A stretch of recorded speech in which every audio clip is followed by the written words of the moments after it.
السلام عليكم ورحمة الله وبركاته.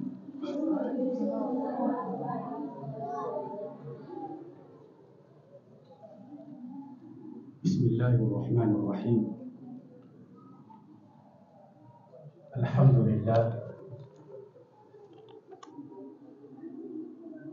لله داعي إلى بابي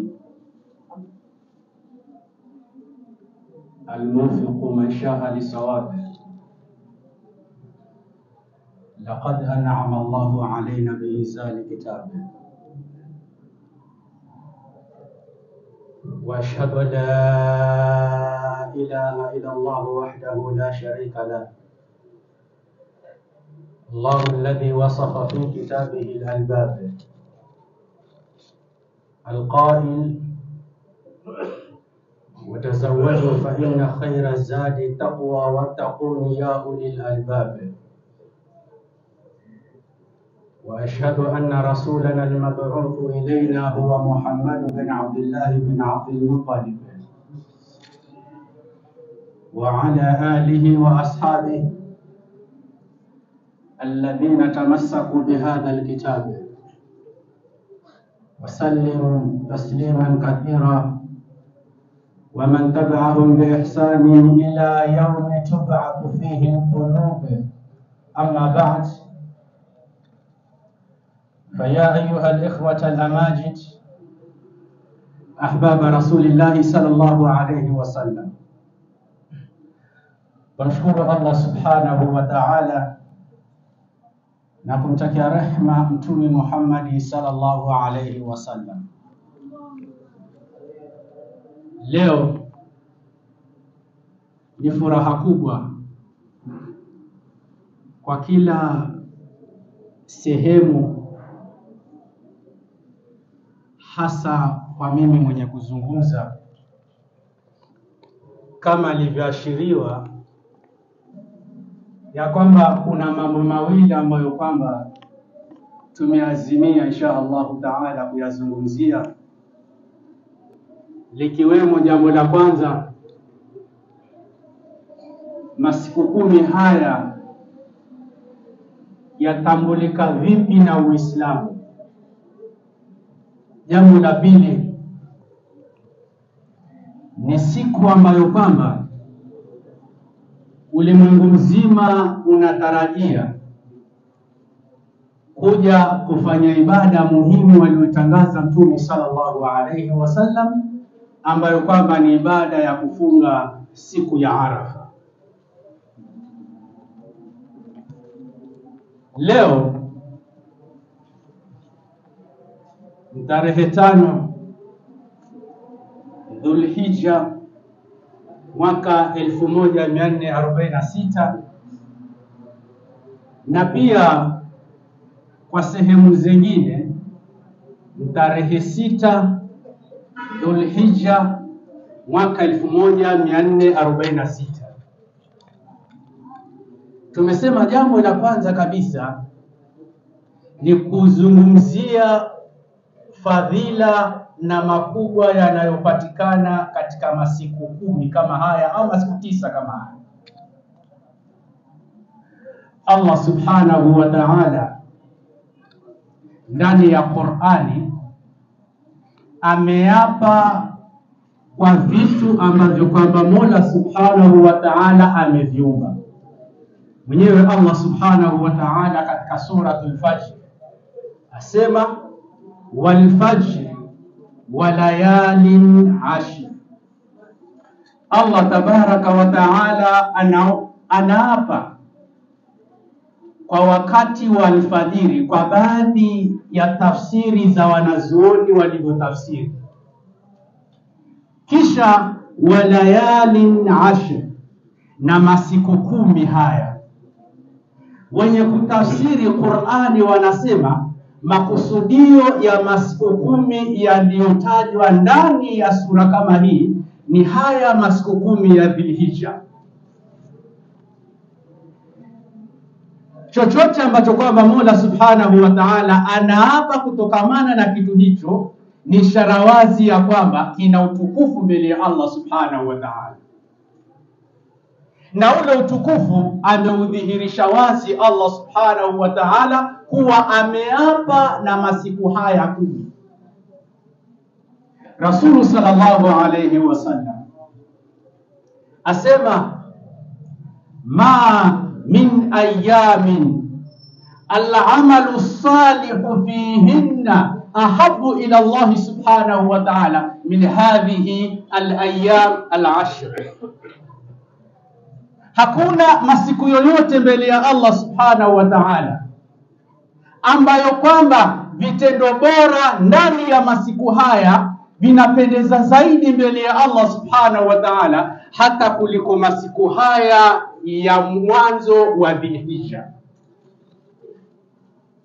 Maadamu kitendo bora kinapendeza zaidi mbele ya Allah subhanahu wa ta'ala katika masiku haya 10, Rasul sallallahu alayhi wasallam akafungua wazi, akawaacha Waislamu waliona pupa kufanya khairi mbele ya Allah subhanahu wa ta'ala, kila mwanadamu alete kutokamana na uwezo wake wa khairi anayopenda kufanya kwa ajili ya Allah subhanahu wa ta'ala. Na ndio maana ukisoma utaona kuwa vitendo ambavyo kwamba vinapendeza mbele ya Allah subhanahu wa ta'ala havikutajwa moja kwa moja, ni juhudi za Muislamu. Na tumwangalie Mtume alayhi salatu wasalam yale aliyokuwa akiyafanya. Na ndio maana tumeruhusiwa wanadamu kufunga masiku 10 kama haya, kwa sababu miongoni mwa vitendo vinavyopendeza zaidi mbele ya Allah ni funga kwa ajili ya Allah subhanahu wa ta'ala. Ndio maana wanadamu tusisitizwa kila uchao ya kwamba wanadamu wazidishe sana ibada ndani ya masiku 10 kama haya. Wanadamu wazidishe sana kusoma kitabu cha Allah subhanahu wa ta'ala. Wanadamu wazidishe sana kumdhukuru Allah subhanahu wa ta'ala. Wanadamu wazidishe sana pia kumswalia Mtume sallallahu alayhi wasallam. Muislamu, kama ulikuwa na pupa na kufanya ya kheri yenye kupendeza Allah subhanahu wa ta'ala, funga nguo zako zikazane ndani ya masiku 10 kama haya. Funga nguo zako kizikazane ndani ya kutumikia na kumridhisha Allah subhanahu wa ta'ala, kwa sababu mlango umewekwa wazi, kila mmoja afanye juhudi anazoziweza, ila tu atakalokuwa analifanya liwe linapendeza, ni zuri mbele ya Allah subhanahu wa ta'ala. Tutakapoelewa vizuri hadithi hii, kila mmoja ndugu ana kile ambacho kwamba anakiona kuwa kinapendeza mbele ya Allah subhanahu wa ta'ala. Mara nyingi twapenda kuongea mambo ambayo kwamba juhudi na bidii za watu wema waliotangulia, vipi walifanya juhudi juu ya kumridhisha Allah subhanahu wa ta'ala.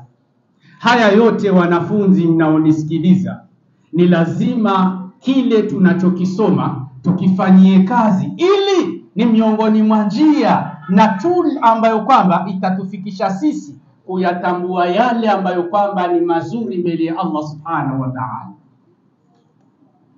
Hili ni jambo la kwanza. Ama jambo la pili, kwa muda ambao kwamba unayoyoma, ni je, tutaipata vipi Waislamu funga ya siku ya Arafa? Shida na kuelewa na ufahamu Waislamu, huenda ikawa ushahidi ni mmoja, lakini kila mmoja akaelewa atakavyoweza. Hata ukisoma sana usulul fiqh unatuelezea wazi, somo hili linatuelezea wazi kwamba huenda ushahidi ukatumika ni mmoja, lakini kuelewa kila mmoja akaelewa atakavyowezeshwa na Allah subhanahu wa ta'ala. Kuna jambo la funga ya siku ya Arafa. Funga ya siku ya Arafa, shida sio Arafa yenyewe, sio tatizo. Wanazuoni wameweka wazi Arafa ni lini. Tatizo letu ni funga ya siku ya Arafa. Ama Arafa yenyewe haina tatizo. Tuambiwa ukisoma fiqh, kwa sababu Arafa ni miongoni mwa vitu vinavyopatikana katika hija, na hija ni miongoni mwa fiqh ya fiqhul ibadat. Ukisoma fiqh ya kuzungumzia ibada utapata neno Arafa kwa ufasaha na kwa uzuri. Sasa wanazuoni wa fiqh wanasema Arafa ni siku ya 9 ya Dhulhijja. Hapo ndio wamekoma. Ama maelezo ya kuwa tutaitambua vipi, sasa tuwe pamoja insha Allahu taala, tuone kuwa kitu gani ambacho kwamba kitatusaidia kutambua kuwa hii ndio siku ya Arafa. Waislamu, siku wanazuoni wa lugha wanasema ni zamanu miqdaruhu min tulu'i shamsi ila ghurubiha.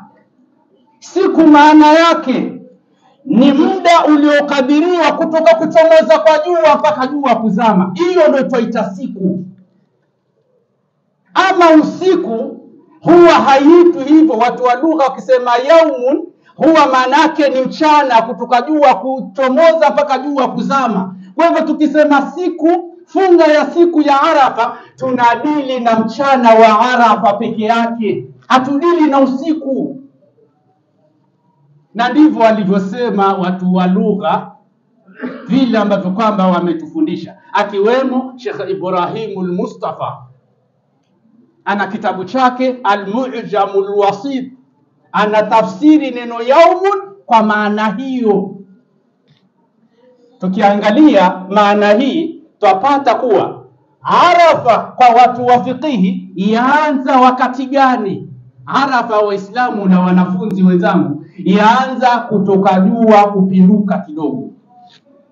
Jua likifika katikati, likizama kidogo jua, Arafa imeanza. Ndivyo walivyosema wanazuoni wa fiqhi. Sasa kama Arafa yaanza baada ya jua kupinduka kidogo mpaka alfajiri ya siku ya 10, siku ya 9 baada ya jua kupinduka mpaka alfajiri ya siku ya 10, ndio wakati wa Arafa alivyosema. Kama hali ni hiyo, basi ni ishara wazi kwamba funga yetu tutaikana tuishuhudie Arafa kwa masaa 6 au masaa 6:30. Kwa sababu jana nilifanya bidii kidogo, nilitafuta muda wa dhuhuri leo waingia saa ngapi, nikapata kwa kufanya kwangu, lakini sio kuwa ni perfect, ndio sawa ndio nini. Kila mmoja ana uwezo wa kufanya fanya. Yaingia saa 6:07. Leo nimepata hivyo mimi. Kwa mafunzo ya masomo ya kutafuta nyakati, tuambiwa ukipata wakati huo waongeza na dakika 8 juu, ili muda wako uwe hauna shida. Ukiongeza na dakika 8 wapata saa 6:15. Ni ishara wazi kwamba saa 6:15 Arafa ingekuwa leo ingeingia saa 6:15 kwa muda hapo kwamba hauna shida. Sasa kama ni saa 6:15, Arafa yenyewe mchana wa Arafa unaisha baada al-maghrib. Arafa, mchana wa Arafa ni baada al-maghrib.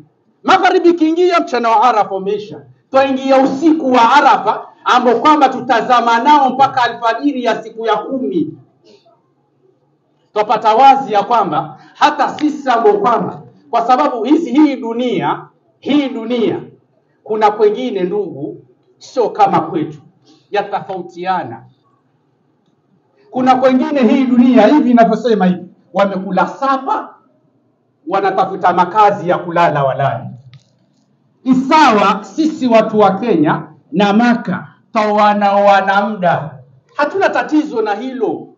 La kuwa sisi na watu wa Maka tawana muda haupishani kwa masaa mengi, hilo twalikubali. Tatizo kubwa nini? Sheria ya Allah aliyoshukishiwa Mtume alayhi salatu wasalam haikushuka kwa watu wa Maka na watu wa Kenya peke yake, ilishuka kwa umma ulimwengu mzima. Waislamu, Rasul sallallahu alayhi wasallam hata kama hakukinyaga baadhi ya dunia sehemu zingine, lakini tujue wazi kwamba hawa huko hawana mtume isipokuwa ni mtume sallallahu alaihi wasallam. Kafika hakufika, lakini ni mtume wao. Kungepatikana mtu mmoja wa kusilimu huko, angekuwa yafuata sheria ya Allah subhanahu wa ta'ala. Swali sasa kwa wale ambao kwamba wako nyuma masaa 10, huu ulimwengu tulionao, kuna nchi, kuna sehemu wako nyuma masaa 14. Yaani hivi ninavyosema, kama ni saa 6 na dakika 25, mfano dakika 20, ondoa masaa 14 nyuma, wana ringi saa 4 usiku. Jana, sio leo, jana saa 4 usiku. Sasa sisi tunawafikiana na Maka, hatuna shida. Lakini je, wale ambao kwamba leo sahihi ni saa 4 usiku jana, watapata wapi Arafa? Na Arafa sio yangu pekee, Arafa ni ya umma wa Mtume sallallahu alayhi wasallam. Angalia Sayyiduna Muhammad sallallahu alayhi wasallam anasema nini? Anasema, natarajia katika funga yangu ya Arafa kuwa Mola subhanahu wa ta'ala atasamehe madhambi yangu ya mwaka uliopita na mwaka unaokuja. Tarajio hili la Mtume sallallahu alaihi wasallam ndio tarajio la kila Muislamu anayefunga siku ya Arafa. Na kama ndio tarajio hilo, basi kuna wengine hata wakifika, yani mpaka leo kama imeanza Arafa, sasa Arafa ingekuwa ni siku ya Arafa ingekuwa imeanza, na watu saa 4 usiku, ingekuwa balaa ndugu zangu katika imani, ingekuwa shida. Na Mtume sallallahu alaihi wasallam alipokufa hakuacha shida, hakuachia shida Waislamu. Waislamu wenyewe ndio wamejiingiza kwenye shida wenyewe kwa mikono yao. Kwani nikifuata kwetu Kenya ni katika wapi? Kwani wale wakule wakifuata, yani sasa mimi nimpigie mtu ambaye kwamba kwao saa 4 usiku napigia simu, hello, alafu kimpigia simu namwambia Arafa imeanza, saa 4 usiku namwambia Arafa imeanza, waona mimi atachukulia na nidhamu kiasi gani? Ni ishara wazi kwamba ulimwengu wakataa kuwa Arafa yaweza kuwa moja ulimwengu wote. Ulimwengu ndio wakataa. Na mara nyingi nataka kuwafahamisha wanafunzi wenzangu ndio mbele ya kwamba baba akitoa ushahidi kwa mtoto wake, ushahidi wenye kumtetea mtoto, ushahidi wake haukubaliwi kisheria. Baba akitoa ushahidi kwa mtoto kwa madhara aliyoyafanya, lakini ushahidi wake akitoa ina favor yule mtoto wake, ushahidi wake haufuatwi. Lakini baba akisimama akisema mtoto wangu ni mwizi kweli, ushahidi wake wafuatwa. Kwa nini wafuatwa na mwingine haufuatwi? Waislamu wanazuoni waliomaka wakija akitoa jambo la kuwa Arafa tufate kwetu peke yake, hakuna mtu apiga teki kwao, hakuna. Na ukija ukiona mtu asema huku kwetu msitufuate, fateni kwenu, hiyo kauli fuateni, kwa sababu ndio shahidi ambao kwamba atautafuta. Baba akitoa shahidi kutetea familia yake haufuatwi, lakini akitoa shahidi kuwa hawa ni wabaya kweli yafuatwa. Na ndio maana wanazuoni wa huko wana kauli zao, wanasema ndugu msitufuate, fateni kwenu. Nataka nitahadharishe katika kitu kimoja, na mimi katika jambo hili la haya mambo, dunia ilivyochafuka, kuna maneno mengi sana hupatikana kwenye dunia, lakini nataka kuwafahamisha kwamba jambo la kisheria halipelekwi na watu ambao kwamba hawatambui sheria. Ndani ya ulama usuudia kuna wanazuoni wamekubali moja kwa moja kwamba kila mmoja afate kwao. Lakini kwa nini kuna wengine asema fateni kwetu? Kwa sababu kiangalia history, kuna serikali na wanazuoni. Ukija ukiona jambo limeingiliwa na wanazuoni na limeingiliwa na serikali, linalofuata kisheria ni jambo la wanazuoni. Wale wataalamu wa history ya kiulimwengu wanakuambia ya kwamba hivi ninavyosema Arafa ya 2075, Arafa ya 2075 yajulikana ni lini na ni saa ngapi. Wanafunzi, 2075 kunipata mimi Ustadh Athmani duniani ni bahati, nombeni Mungu. Bimana hata tamaa yangu na tarajio langu la kwamba wakati wa Arafa hiyo takuwa hai pia sina. Watu wametambua kuwa Arafa itakuwa lini. Hivi waliosema haya ni wanazuoni ama ni watu wa nchi yenyewe? Haiwezekani kuwa ni wanazuoni, haiwezekani, kwa sababu haliwezekani jambo hili wanazuoni walioipitia sheria ya Allah subhanahu wa ta'ala kutabua Arafa ya 2075. Haiwezekani. Ni ishara wazi ya kwamba kuna watu wameingilia wakaeka mistari yao mekundu ili watu wafate mistari hiyo. Hatulazimishwi kufata mistari mekundu iliyowekwa na watu. Tulazimishwa kufata sheria ya Allah subhanahu wa ta'ala. Rasulu sallallahu alaihi wasallam, namalizia nikiwaambia mtume alipokufa aliwaacha watu wakifuata mwezi gani? Yani Rasulu sallallahu alaihi wasallam alipokufa umma wake aliacha umma wake wakifuata mwezi gani? Rasulu sallallahu alaihi wasallam alipokufa hakuacha umma wake ukifuata mwezi mmoja. Kuna babangu mwenyewe kwa umri alionao, wakati azaliwa, simu, YouTube, kila kitu, TV, manini, hakuna. Hapa Rabari kuna mama mzee nyanya anatambua kuwa leo tarehe ngapi Hijri, mwezi wa Kiislamu leo tarehe ngapi, anatambua mwenyewe. Asema anaangalia nyota kiwa hivi, maji yakijaa katika bahari, nafahamu leo tarehe ngapi. Ule ndio mfumo na maisha aliyotuachia Mtume sallallahu alaihi wasallam. Ingekuwa watu kuangalia simu, watu wanatufu Arafa, wako Arafa, watu wako Maka, ingekuwa yule nyanya ambaye kwamba hana simu hivi anakosa fadhila ya yaumul Arafa, fadhila ya somu ya siku ya Arafa, anakosa. Uislamu, wanafunzi, una taratibu zake na njia zake. Tuangalie kisa cha mwisho nikifunga nukta hii, nikiwaambia Waislamu ya kwamba kuna ushahidi wa kutosha ndani ya ahadith Rasuli sallallahu alaihi wasallam ya kwamba kila mmoja afuate mwezi wa kwao. Allah subhanahu wa ta'ala asema yasalunaka anil ahilla qul hiya mawaqitu linnas wal hajj. Wanakuuliza wewe Muhammad bin Abdullah sallallahu alaihi wasallam juu ya miezi miandamo. Ahilla ni wingi, ni miezi miandamo. Swali langu nauliza, mwezi ukiisha, wanazuoni wengine wanasema ni migeuko ya miezi miandamo, unakuwa mkubwa, mdogo, incha, nini.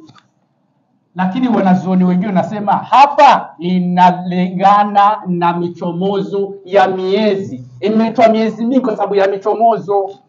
Kwani mwezi ukiwa mzima kamili umekuashiria nini wewe? Mwezi ukiwa robo unakuashiria nini kwenye ibada zako? Mwezi ukiwa hivi unakuashiria nini? Na ndio maana baadhi ya wanazuoni wanasema maana yake ni michomozo. Kila mwezi, kila sehemu unachomoza kivyake. Kuna bwana mmoja wakati huo wako Madina, aitwa Kuraibu. Mpaka hadithi hii inaitwa hadithu Kuraibi. Vitabu vingi vya hadithi vinamtaja kwa jina hili. Ni hadithul maarufu indana, iko katika sahihi Muslim, haina shida. Na wanazuoni ambao kwamba wanaisahihisha, wanaifanya nini, hawakusema hadithi hii ni mbovu, si nzima, hawakusema hivyo. Wanasema nini? Asema huyu bwana Kuraibi alitumwa kwenye haja siku moja. Kulikuwa na mama aitwa Ummul Fadl, alimtuma Kuraibi katika sehemu ya Yaman, sehemu ya Sham, kwenda kumtekelezea haja zake.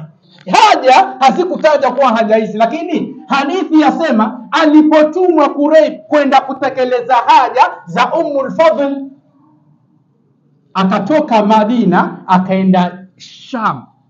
Alipofika Sham kwa bwana Muawiya, ndio alikuwa ngome mwenyewe anashikilia sehemu hiyo, akafanya haja za mama huyu. Kisha kwa bahati nzuri au mbaya, wakati huo mwezi ulikuwa wa Shaaban umeisha, taingia mwezi wa Ramadhani. Asema Quraib, huko Sham tuliona mwezi siku ya Ijumaa, usiku wa Ijumaa. Yani siku ya Ijumaa manake Alhamisi usiku, mwezi ukiandama mwezi ni siku ya Ijumaa tayari. Alipotoka Sham anakuja Madina, akaja akapatana na sahaba Abdullah ibn Abbas radhiyallahu ta'ala anhuma.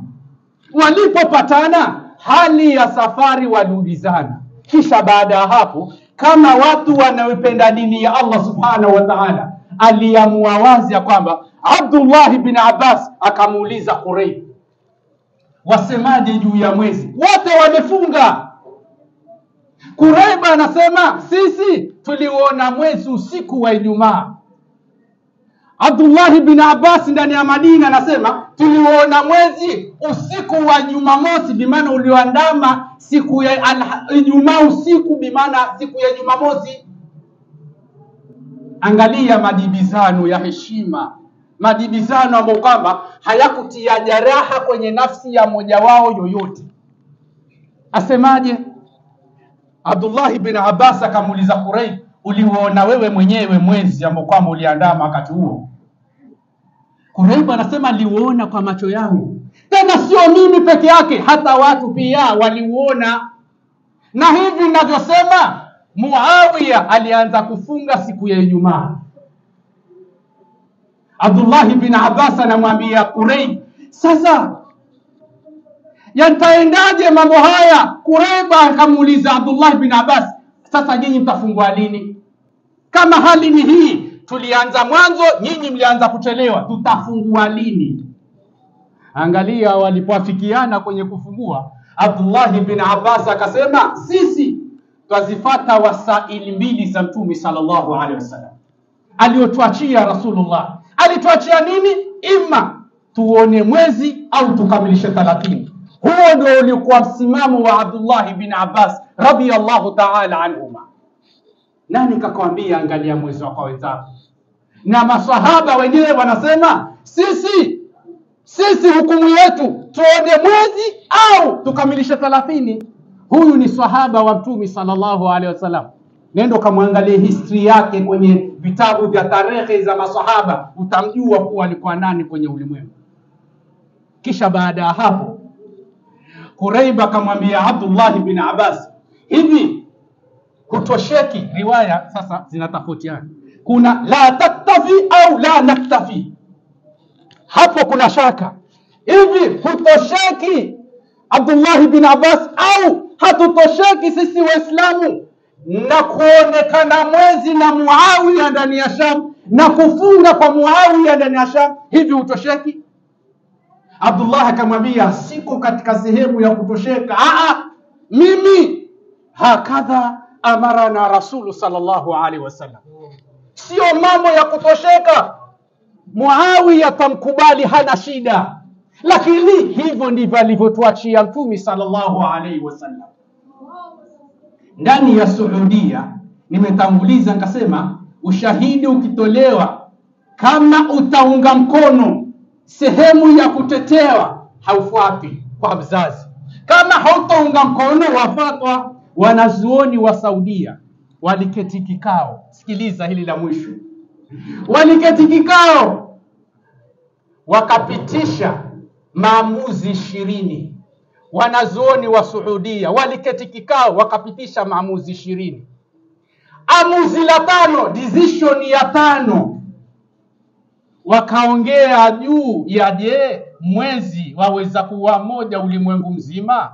Muandamo wa mwezi waweza kuwa moja ulimwengu mzima au haiwezekani? Tukubali kuwa mwezi ni mmoja ulimwengu mzima, hatukataa hilo, lakini chomozo ndio tofauti. Waliafikiana nini hawa bwana? Wanasema walichukua hadithi ya Quraib iliyoko kwenye Sahihul Muslim wakaibandika kwenye matamko yao. Walipoiweka kwenye matamko yao wakajenga hoja na hukumu, wakasema kufikia sasa haiwezekani ulimwengu mzima kufuata mwezi mwandamo mmoja. Wanazuoni wa Saudia mimi nimewahesabu 17.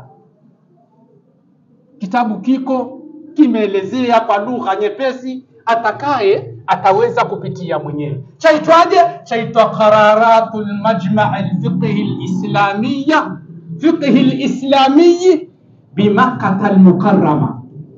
Maamuzi yaliyopitishwa na Baraza la Fiqh Saudia juu ya sheria, juu ya mambo ambayo kwamba yatatanisha sana kwa sheria ya Kiislamu.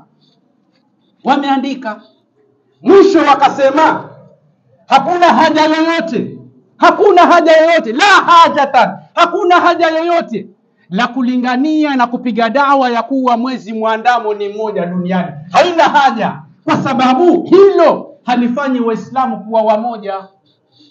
Hivi Mtume alayhi salatu wasalam alipotoka Maka kwenda Madina, mwezi gani ulitumika ili watu wa Maka na Madina wawe ndugu? Mwezi gani ulitumika? Bimaana kuna vitu vingine ambavyo kwamba Waislamu lazima wavifanye ili watu wawe wamoja, sio mambo ya mwezi miandamo. Ukurasa wa 89. Ukurasa wa 89. Anasemaje? Anasema alayka an tatruka alqadhiyata alithbat alhilali, ni juu yako sasa kuacha kadhia ya kuthibitisha kuandama kwa mwezi au kutoandama kwa mwezi. Acha tabia hiyo. Tabia hiyo iache kwa nchi ambazo kwamba zimepata bahati na watu wawili, ima nchi ina kadhi au nchi ina mufti. Hao baraza hilo lina uwezo wa kutoa fatwa kama hiyo. Waislamu, mwezi wa mahisabu wafanya kazi, tuelewaneni, wafanya kazi. Lakini wakati gani wafanya kazi? Mwezi wa mahisabu unafanya kazi wakati kwa mtu aliyepiga hisabu. Mimi kipiga mahesabu nikisema Ramadhani ijayo itaingia tarehe 20, mimi juu yangu lazima kufunga, mimi niliyepiga hisabu. Lakini hata watu wangu wa nyumbani sio lazima kuwalazimisha wafunge. Tupata wazi ya kwamba Waislamu kila mmoja afuate mwezi wa kwao. Wanazuoni 17, na bahati mbaya wanazuoni wawili kwenye kikao cha kupitisha maamuzi haya hawakuwepo. Mwanazuoni mmoja alikuwepo, lakini wakati wa kutia saini hakuja. Ukurasa wa 90 kitabu hiki wanaelezea wanazuoni walipotia saini. Wanazuoni 14, wawili hawakuweko kwenye mazungumzo, mmoja wakati wa kutia saini hakuweko, lakini saini 14 ziko kwenye kitabu. Na majina ya wanazuoni tunayo kwa uzuri, hayana shida. Wanafunzi wenzangu, ni shida sana kuzungumza mbele ya watu aina tofauti. Ni shida sana, kwa sababu kila mmoja anahitaji kupata faida. Sasa insha Allah taala, mimi nasisitiza sana kwa wanafunzi ya kwamba Imamu Nawawi rahimahullahu taala katika kitabu chake cha Sharhi ya Sahihi Muslim mjeledi wa 7 ndani anasherehesha hadithi ya Quraib. Anasemaje? Anasema ya kwamba mwezi mwandamo ambao kwamba umechomoza sehemu, wanaotakikana kufuata hukumu ya mwezi huo ni wale ambao kwamba wakisafiri hawakusuru sala. Yani baina ya mchomozo wa mwezi, nchi iliyochomoza mwezi na wewe unayeishi, iwe ni chini ya kilomita 83 kama anazoona anaposema. Ukiwa zaidi ya kilomita 83, waambiwa usifate mwezi huo, fuata mwezi utakaoona mwenyewe. Nafunga nukta hii kiwaambia, wallahi masahaba Mtume sallallahu alaihi wasallam kiegezo chema kwetu. Pamoja na mazungumzo yao, lakini hakuna mtu alitoka na kukasirika, katoka na nini, hakuna. Kila mmoja alikuwa na furaha.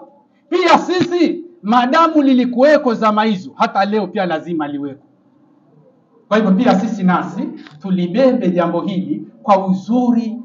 Uislamu ni undugu, sio mwezi na nini, ni undugu. Waislamu wenyewe ni wamoja. Tusitatanishwe na kuvurugwa na kutawanyishwa kwa sababu ya jambo moja hili la kila mwaka tripu mbili. Kuna miezi Waislamu 10 mizima watu lazima wawe pamoja. Miezi miwili tu, Ramadhani na Dhulhijja, ndio tuwe mbali. Ni ishara wazi kwamba Uislamu umetuwekea njia ya kuwa sisi tuwe wamoja, na umoja wetu lazima tuzisome kweli hadithi za Mtume sallallahu alaihi wasallam. Na kufikia hapa, kama nimekosea ni fujo langu hili, hawi involve mtu yoyote, ni mimi mwenyewe tu nimekosea kwa bahati mbaya, kwa bahati ile. Lakini kama nimepata pia, basi taufiki ya Allah subhanahu wa ta'ala. Na kufikia hapa inshallah nasema assalamu alaikum wa rahmatullahi wa barakatuh.